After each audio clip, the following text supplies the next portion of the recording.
Kita awali dengan informasi pertama. Saudara, untuk membangun bidang pertanian di Aceh, pemerintah meminta para petani untuk memanfaatkan kredit usaha rakyat atau KUR sektor pertanian dari perbankan.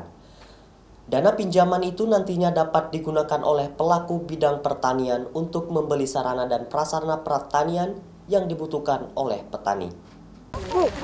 Menteri Pertanian Republik Indonesia, Syahrul Yassin Limpo, meminta kepada pelaku usaha pertanian di Aceh untuk dapat memanfaatkan dana kredit usaha rakyat atau KUR.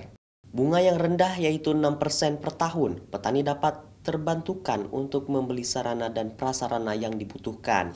Di tengah pandemi COVID-19 saat ini, bidang pertanian bertumbuh sangat baik, yakni 16,4%, sehingga bidang pertanian merupakan usaha yang menjanjikan di masa depan, apalagi pertumbuhan ekspor pertanian Indonesia juga mulai meningkat. Oleh karena itu, tadi kita sudah sepakat dengan Pak Gubernur, kita akan dorong KUR lebih banyak sehingga katakanlah modal dan kos produksi bagi petani bisa tertangani di sana. Hal lain tentu saja adalah mekanisasi dan industri-industri pertanian, baik home industri maupun industri menengah harus kita dorong melalui KUR yang ada. Dan kami akan bicarakan lebih lanjut setelah kami dari sini.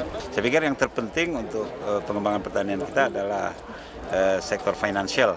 Jadi tadi Pak Menteri sudah dengan terang benderang mendukung ini, memotivasi kita untuk meningkatkan paling tidak 1 triliun ya Pak Menteri ya. Dan itu faktor yang paling penting. Insya Allah kita akan follow up perintah Pak Menteri. Sementara itu, pemerintah Aceh sendiri mengakui belum optimal dalam penyerapan dana KUR bidang pertanian. PLT Gubernur berjanji untuk mengkondisikan perbankan di Aceh agar menerima KUR dalam skema syariah. Mustajab, Kompas TV, Aceh Besar.